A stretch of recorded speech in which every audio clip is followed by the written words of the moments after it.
This is Bigger Questions with your host, Robert Martin.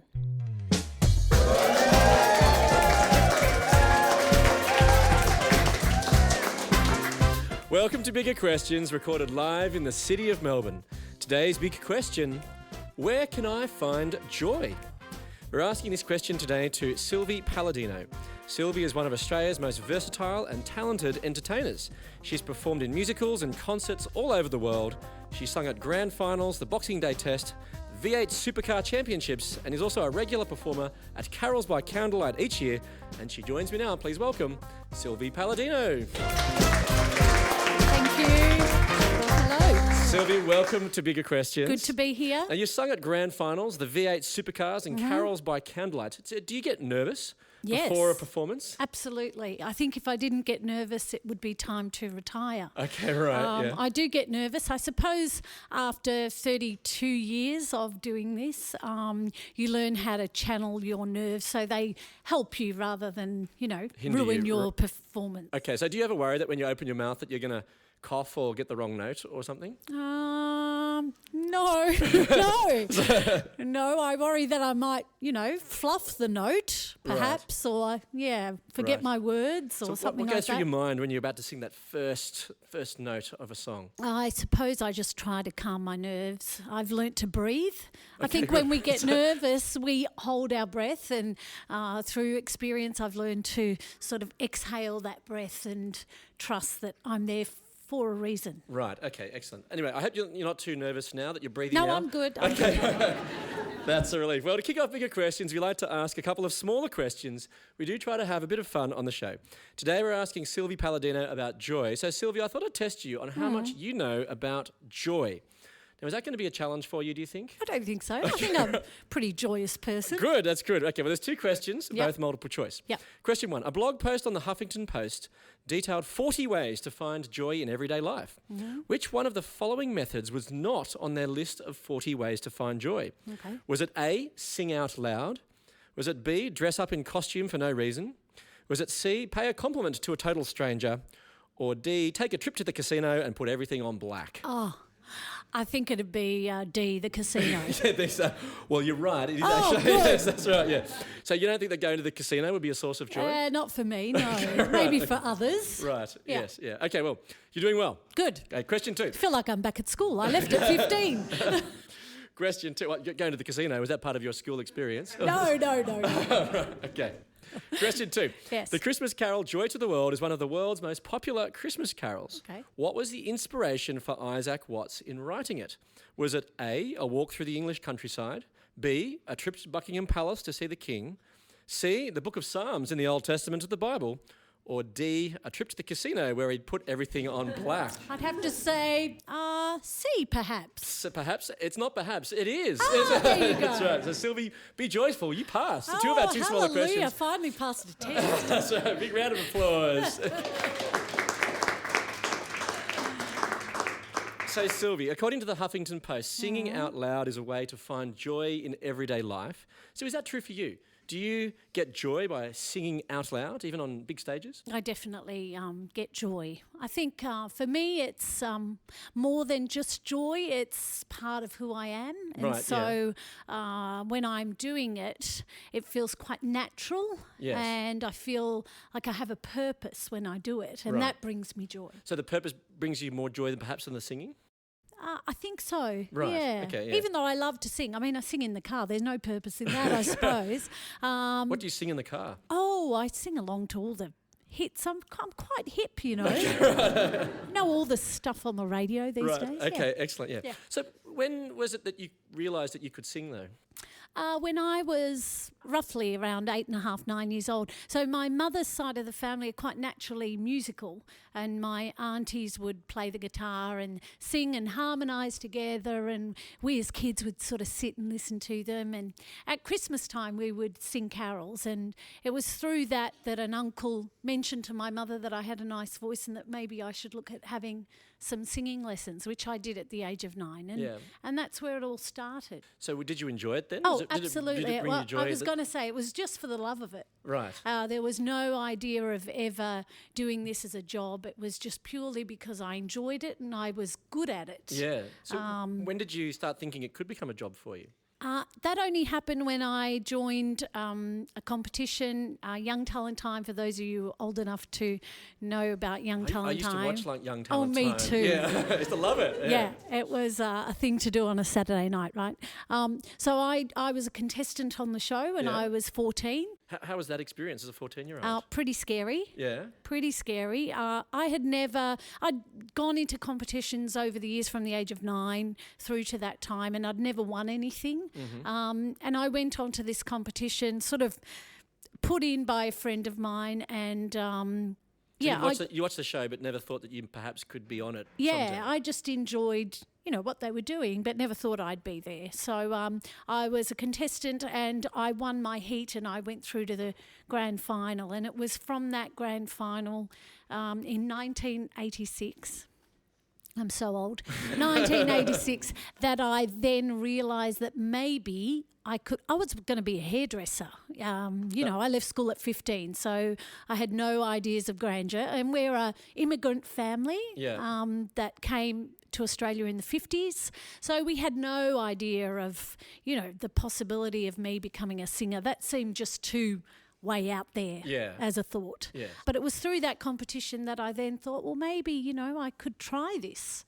And so I did, and 32 years later, here I am. Here you are, yeah. So what was steps along the way? Like you had a big break at some point. So through that grand final, I won that grand final, and that became, for me, the springboard to go into other things, concerts. So in 1987 was my first professional gig, and that was the Australia Day concert at the Palais Theatre here in Melbourne. That was with people like Kylie Minogue and Ricky May, who at the time was massive, and all the local talent. So I was sort of the up and coming singer, and Carols by Candlelight started then. Back when I was just 16, I did my first Carols by Candlelight, and concerts, corporate work around Australia. I left school, as I said, and I just thought, yep, this is going to be great. And then musical theatre sort of came out of that. Very unexpected, not something I had planned for my life, but very happy that happened. Yeah. So has your career brought you joy then in the things that you've sung and done? Most definitely. It's also brought me a lot of stress, a lot of anxiety. It's a frustrating industry to be part of. Because it's not a straightforward industry to be a part of, I suppose, is it? No, it's there's a lot of competition. It's also based on me. I'm the product. And so when someone criticises the product, they're criticising me. It's very hard to separate those two. Well, you said it was connected to kind of who you are in many ways. So, so Sylvie's got a lousy voice and a lousy stage presence. You kind of think, well, that's kind of me, really, isn't it? That's me. Very hard to not take it to heart. So there's a lot of tears, but the highs are really high. Yeah. And I suppose that's where the drama is with people in the industry. When you talk about people with drug addictions and, all sorts of addictions or depression, it's because the highs are so high that you're constantly trying to match that in your life. So what was the highest point for you then, do you think? I've had some incredible highs. I mean, for me, Carols by Candlelight is an incredible thing that I do each year, and I feel so blessed to be part of it. For me, I believe the Lord has put me there, most definitely. But things like singing for Roger Federer, that was a high because I just think he's awesome. Last year I sang with Michael Bolton. I toured with him, and after 32 years of being in the industry, that was a high because I felt like, wow, this career is constantly changing. Each show that I've done, singing at the grand final was amazing to have my dad there who, is an immigrant to Australia, and here I am singing the national anthem. That was quite emotional and quite a high. So I've been very fortunate to have lots of highs. Questions just come in from our text line from our live audience. So when something that brings you joy is then now the way of making a living, how do you keep the joy in it? I have to be honest, I don't consciously think, oh, wow, I have to be happy doing it. I just am happy doing it. Yeah, some people are happy when they're sewing, or some people are happy when they're gardening. For me, if I'm down and then I have to go to work and sing, even though the getting there sometimes is difficult. But once I'm there and I'm doing it, that brings me joy. It sort of gets me out of my rut, if you like. Now, you mentioned the Carols by Candlelight. That's a particularly special show for you. Yeah. So it is a special show for you, doing Yeah, carols? yeah, most definitely. When I first started, I didn't have a faith. I was raised as a Catholic, and even though I believed in God, I sort of knew God in my head, but wasn't part of my life. If I can say that.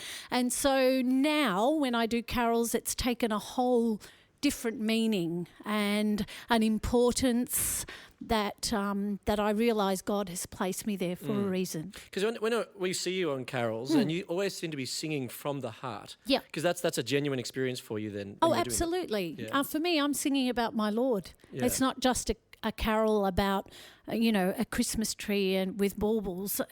For me, it means so much more. The greatest gift that was ever given. So can you tell us a bit more about your story? You mentioned that you didn't have a faith. Yeah. So why is Jesus so important to you? Yeah, so as I said, I'm in a Catholic Italian family, and we went through all our sacraments, went to church sometimes, not all the time.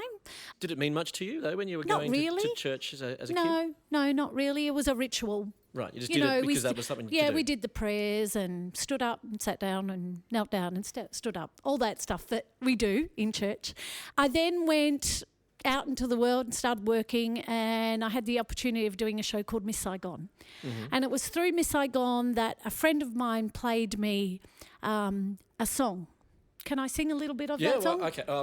Do we want to hear Silvie's do a little bit of singing? Just a little. Okay, yeah. I haven't even warmed Yeah, up. I haven't warmed up here I either, am. so I haven't yeah, warmed up. I haven't warmed up either, so. But it goes like this. It goes, for he's more wonderful than my mind can conceive. He's more wonderful than my heart can believe. He goes beyond my highest hopes and fondest dreams. So it was that song, which is More Than Wonderful by Sandy Paddy. She played me this song, and I, as I still do today, I felt something. And it started this, interest in what it was that I was feeling, who it was in that song that she was singing about.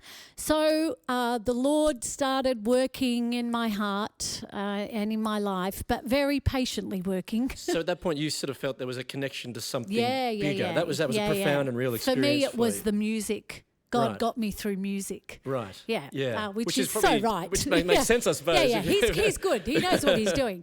It was through that I then started just searching, I suppose. What were you searching for? I just wanted to know the God in that song, who he was, because it certainly wasn't the God I was brought up with. Right. There was something that was Different. attractive and different about this. Yeah. that Mine more... was based on guilt and doing the right thing and... Yeah, and all what was this God that you were This searching seemed a for? God of love and connection, and I don't know. I can't even put it into words. It was just a feeling. Yeah. They say you shouldn't base your faith on feeling, but at the time it was the feeling I got that made me want to know more. Yeah, and so you searched. I searched, And what did you find? Well, I found that my journey has been a slow one. Mm-hmm. So I talk about my faith, that God knocked on the door and I opened it, and I was really excited to open that door. But I left the fly screen there for many, many years. Right. And I think that So was... you collected lots of flies. Is that Yeah. I just felt like I needed to keep a barrier there between us. I don't know whether it was because I was a bit scared or I didn't know what to expect if I really let him into my life, whether I would have to speak differently or have different friends or do the job that I was doing. I was just scared. I think it was fear. So it took me a while to really break down that barrier that I had between us. And So how did that get broken down? I think through terrible things happening in my life made me want to get closer to him. I felt that comfort and that acceptance through him. Because sometimes terrible things push people away from God. Yeah. Why did it bring you towards him? I felt that I couldn't I had no strength on my own. I felt that I needed him to help me because I couldn't do it. Even though I tried for many years to do it on my own, but I realised that I couldn't. And he was faithful? Oh, so faithful. Hallelujah. Awesome. Awesome God. And that doesn't mean that bad things don't happen. I always say to people, just because I gave my life to God and we give our life to God doesn't mean that bad things aren't going to happen. Yeah. It just means that we know we're not on our own, and there's joy in the suffering, isn't there? In a way, a hard thing to understand. But Well, there is a question here from a text line from our live audience. It says, is the joy still there when things aren't going well? I think so, in that what I just said, that there's joy in the suffering. So you know that as you're going through a hard time, you know that he's carrying you through. Sometimes it's hard to reach out to him. Like just recently I've gone through a hard time of just self-worth. I struggle with self-image. Now, I think it's part of the industry and not feeling like I'm skinny enough or pretty enough, or maybe an age thing because I'm now 48 and I feel like I've become a little bit invisible as a woman.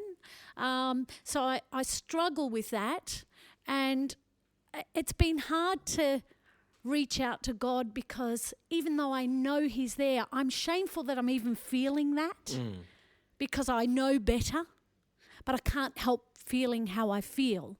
But that's been a process too, knowing that even when I'm feeling that he's there and he knows what I feel. I don't even have to utter the words. So knowing God in this particular time has made a difference to you then? Yeah, it's made things easier to deal with. So when The disappointments or the pressures? Yeah, the pressures are still there, but somehow I know that he is in control of my life and that it's all going to be okay at the end because he is with me.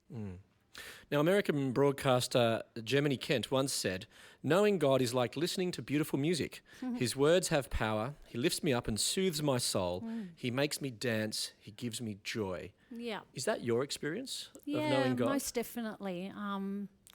It's quite overwhelming how powerful he can be if we allow him to be that. So there's clearly joy in singing, and you get joy in singing, but... Yeah. But is singing before a large audience, is that enough to sustain you? No, not on a day-to-day basis, no. No. Sometimes it feels like that's what your purpose is, Yeah. but I'm more than just a singer. Now, joy is mentioned 57 times in the book of Psalms in the Bible alone. Yep. So why do you think it's such a common theme in the Bible? I suppose it's the Lord doesn't want us to follow him and be miserable about it.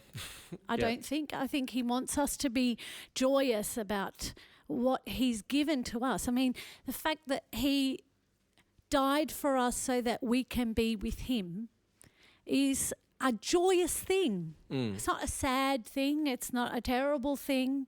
It's an awesome, joyous thing that we can be with our Creator. And I think that is why joy is so important, for me anyway. Yes, yeah.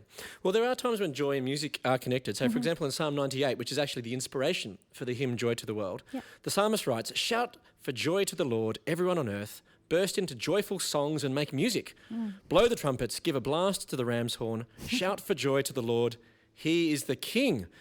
Now, I'm not sure if you've performed where the ram's horn has been played No, I haven't. very, very many times. Perhaps there's another option there. But why do you think the idea of God, joy and music are often intertwined and Yeah, connected? I don't know, but it's so...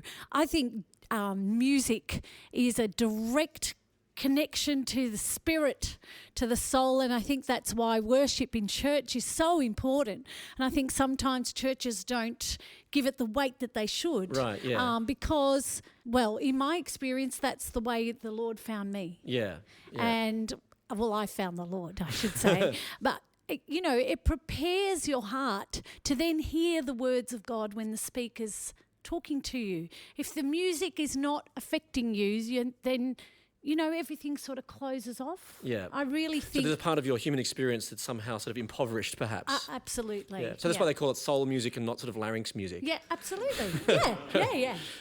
The great composer Ludwig van Beethoven once said, "Music is one incorporeal entrance into the higher world of knowledge which comprehends mankind, but which mankind cannot comprehend. So is this something you experience when you sing that points to something greater? Yeah. I feel like when I sing, the Lord does something to my voice that connects people in a deeper level. So if I'm singing just an ordinary song, it's not as connected as when I'm singing about God. It connects to something deep inside people. And I think that's the gift the Lord has given me. So perhaps say Joy to the World, which Yeah. is one of the favourite Christmas carols, etc. Is that something that you feel when you sing that at Christmas time? Yeah, it's not one I've ever done, to be honest. Oh, really? No. You've never done that at carols? Never done Joy to the World. I've done Song of Joy, Yes. but never done Joy to the World. But any godly song that I might sing, because I do quite a lot of ministry work as well, I feel something happens to me that allows my voice to connect to people on a deeper level. So do you enjoy singing then at Christmas time? Yeah. I have to be honest and say by the end of the Christmas season, all the carols sound the same to me. So 'Cause Christmas is the season of joy, but you're quite joyful when it's done. It's a busy season. So once, an intro of a song will start and I'll think, is that "O Come All You Faithful" or is that "Hark the Herald" or "Angels We've Heard on High"? There's a lot of Christmas carols. Right, So yes, I'm yeah. happy to get to the end of Christmas. Right, but it's still a joyful period. A joyful period. Yes, yeah. In another one of these songs of the heart, in Psalm 126, verse Yeah. 4, the psalmist writes, "The Lord has done great things for us, and we are filled with joy." Now, this was the experience of the Israelites, the people of God, in this particular psalm. God's done great things for them by bringing them back to the land from exile and captivity. Yeah. So, Silvie, to what extent then can you sing for joy because of the great things the Lord has done for you? Oh, gosh, where do I start? The Lord has done incredible things for me, from a career point of view to a personal point of view. I'm blessed with a family, a husband of 20 years, 2 beautiful children, and even in those challenges, which there are in marriage and with teenage children, I wish I knew, but even in those, the joy that we receive from that is just overwhelming. And then on top of that, I'm incredibly blessed to have the career that I have. I get to do so many different things and meet different people, and now He's using my voice to bring glory to His name. There's another joy that comes from that. Comes in that. Yeah. And the psalmist also writes in this particular psalm in the context of suffering, because the Israelites have suffered and have been in exile. And it says in verse 5, "Those who sow with tears will reap with songs of joy." Now, you've mentioned a little bit already about your struggles with being joyful amidst suffering, but is that possible to be joyful amidst suffering? I think so. I think it's challenging. Yeah. It's definitely challenging when we go through hard times in life, whether it's illness or families or whatever it might be, work-related or financial struggles. It's hard in that moment to be joyous, but if we can look at it that the Lord carries us through those struggles, then they don't overtake you. That black hole won't swallow you up, which sometimes it threatens to. And that's been your experience? That's my experience. He's carried me through. And even though I've cried, hurtful tears or have struggled, I know that above all of that, He's reigning over it. Yeah. Another question's coming from our text line from our live audience. Yeah. Can I ask how God has helped you with your image issues? P.S. You're gorgeous. So, oh gosh, I wish He'd helped me more. I try and remember that He sees me as beautiful, but I do struggle, and it's part of the industry, I suppose, isn't it? It's so much based on what we look like. And, when I put my hand up and I said I want to be a singer, I never professed that I was a model. And for some reason, those two seem to go together. You say you're a singer, well, that means you've got to be beautiful and skinny. And so years of that being spoken over my life, it's hard to shift that. It's hard to get that out of my mind. So I try and always remember that he sees me as beautiful. Help me, Lord, to see me the way you see me. And that makes a difference That's to you? my prayer. If I'm honest, sometimes it does and sometimes it doesn't. It's just hard. It's just hard. hard. Yeah.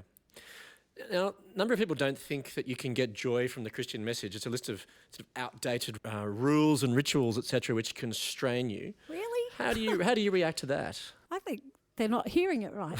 Okay. And isn't it the case? So your heart has to be open to receiving it the way God intended us to hear it. And if we're closed off and we have an angry heart, then we're going to find all the faults that we want.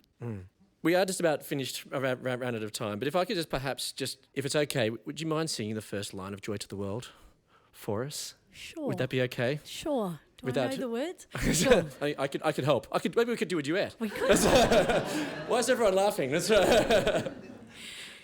Joy to the world, the Lord is come. Let earth receive her King.